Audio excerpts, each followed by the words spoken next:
welcome back to the channel. We are doing our 30-day challenge to spend just 15 minutes in the garden, and with my 15 minutes today, I am going to be self-pollinating these cucumber plants. There are three types of plants and how they're pollinated, or at least I like to group them into three types. I'm sure that there's probably more. The first type of plants are going to be things that don't require pollination at all. That's going to be like your leafy greens, your broccoli, your cauliflower, kohlrabi, the brassica family pretty much, and several other plants like that that don't require pollination because you're not actually eating the flower that you see here. You're not eating that flower or the immature fruit, you're eating the leafy greens from the plant. The second type of plant pollination is going to be your self-pollinating or wind-pollinated type plants. So the ones that fall into this group are going to be things like tomatoes, eggplant, corn, beans, peas. Basically, the wind will come through and shake the leaves of the plant, causing the pollen from the male part of the flower to drop onto the female part of the flower. And most of the time, like with tomatoes, that's within the same flower. So the male and female parts of the flower are in the same flower. But where corn is an example, where the tassel on the top of the corn is the male part of the flower and the silks on the corn ear is the female part of the flower. But as the wind shakes the corn, it will drop the male pollen down onto the female silks, and that's what pollinates it. The one that we're working on today is a different, or the third type, which is insect-pollinated type plants. And these are going to be things like cucumbers, like we're doing today, winter and summer squashes, and then things like melons, like watermelons, cantaloupes, honeydews, those kinds of things. And one of the big indicator that you are doing an insect-pollinated versus a wind-pollinated or self-pollinated plant is the flowers will have male flowers and female flowers, and they're two separate types of flowers. And the way to tell the difference between the male flowers and the female flowers is the female flowers are going to have a small, immature fruit sitting below the actual bloom of the flower. So you have, here's your stem, and here's the flower. That would be a male flower. A female flower, instead of having a stem, it would have an immature piece of fruit, and then the flower sitting on top of the immature piece of fruit. Now I'm going to show you that up close with these cucumbers because I have to self-pollinate these. I probably don't have to because I do get a decent amount of pollinators in my garden, but just to make sure I get a good harvest, every morning when I do my morning rounds, I will come through, and if I see anything that has female flowers, I will grab my little paintbrush and I will self-pollinate them. It just makes sure that I get a good harvest. I probably don't need to do this because of the number of pollinators, but I just like to be sure. So let me bring you in close, and we're going to take a closer look at a female flower versus a male flower. I'm going to bring you in up close here and show you this is a male flower. And you can tell, I'm going to pull it off so that you can see it. When I pinch this off, there is a stem and then the flower part. This is a male. Let me show you a female. Now this one that you see right here is a female flower. And what you can see down here on the bottom, this little spiky thing, that is a small immature piece of cucumber. And then at the very top of it, you have the female flower. I won't pick this one off because I'm hoping to pollinate it. And I'm going to show you how we pollinate that right now. Now there's two ways that you can pollinate the female flowers.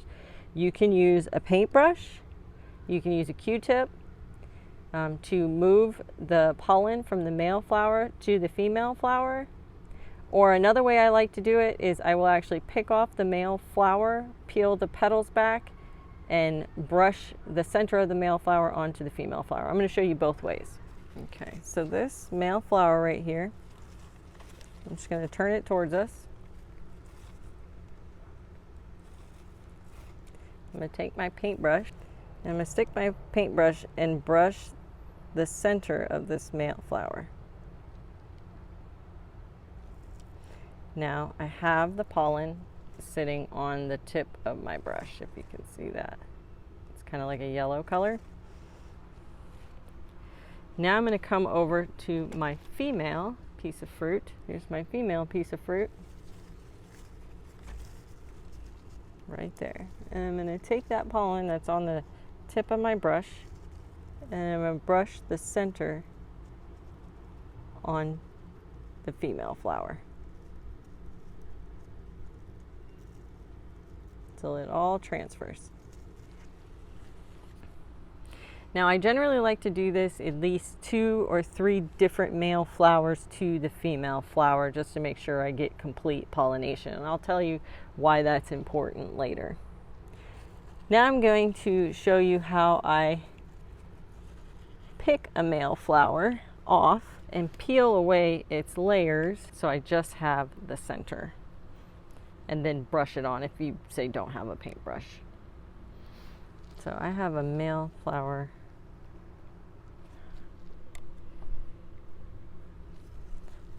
So right around here I have a male flower. You can see I'm sitting right here. I'm just going to pluck him off.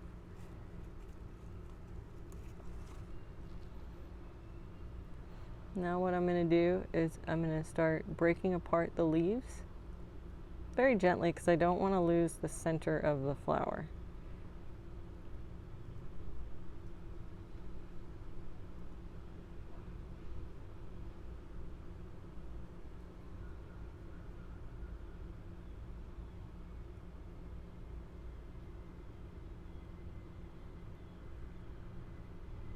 There we go. The very tip of it has the pollen in it. So we're going to go back to that female flower with this tip and brush it onto her. Okay, so we're back at our female flower.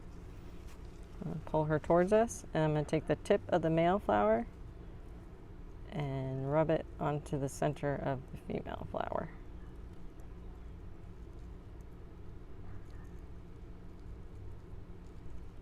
I've done it both ways, and it works great both ways. I don't really think one way is better than the other. There's a few things that you will notice as you're self-pollinating your cucumbers, your squash, or your melons.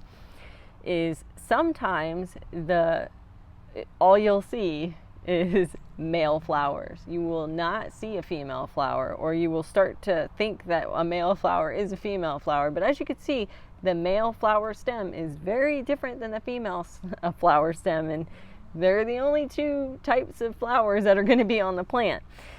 So if you see yourself with a ton of male flowers and it's like weeks and you haven't seen a female flower, it's never even produced a female flower, that is normal. And that is because nature is very cool, and what nature is going to do is nature is going to push out a bunch of male blooms at first. And what that does is that encourages a bunch of pollinators to start coming to the plant, and it basically programs them that, hey, you want nectar, come to this flower every morning. And it's making itself more attractive to the pollinators by pushing out these huge flushes of male flowers. And it will push them out for a couple weeks, all the way to like 6 weeks, before a female flower will show up. Predominantly, there's always more male flowers than there are female flowers because of this. It's trying to attract that pollination. So it's not unusual to get a lot of male flowers and not get your female flower for several weeks. You just have to be patient and wait. She will come. The other thing that tends to happen when you're dealing with these is you will see the immature fruit, and you will think that that means by having an immature fruit that it is pollinated and that's going to become a big cucumber. That's not the case. If a pollinator doesn't come by and move the male pollen, or the pollen from a male flower to the female flower, that little immature piece of fruit will start to wither up and turn brown and die. It means it was never pollinated. And that's normal too. That's why we hand pollinate, or why we self-pollinate, because if you don't get a lot of pollinators, or if they just haven't located your cucumbers yet, this is a great way to encourage that fruit set before the pollinators have located the spot. Now, the third issue that you could have is incomplete pollination. And this occurs when the bee or the butterfly or whatever, or you, moves the pollen from the male flower to the female flower, but it doesn't get enough of the pollen to fully pollinate the flower. And what it will do is it will grow a piece of fruit. It will grow a cucumber, but you're going to get a very odd shaped cucumber. One might be where the bottom part of it is super skinny and then it's fat in the center. That is called incomplete pollination. Completely edible, still tastes like a cucumber. I eat them. Now, where that might come into being a problem is not necessarily with cucumbers and not necessarily with summer squash, because we eat those vegetables when they're quite young. It probably becomes a much bigger problem for things like winter squash and melons.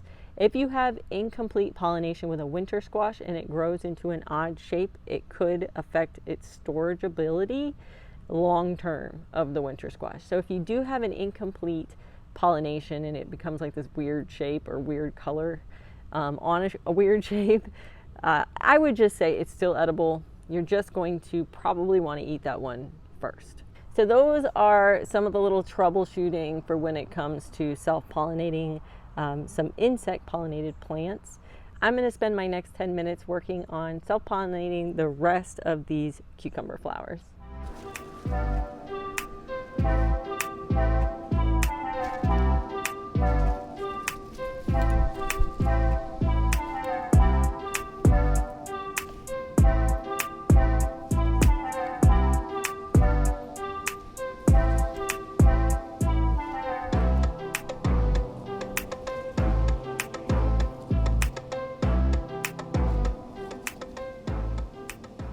Thanks so much for watching. If you have 15 minutes, you can grow your own food.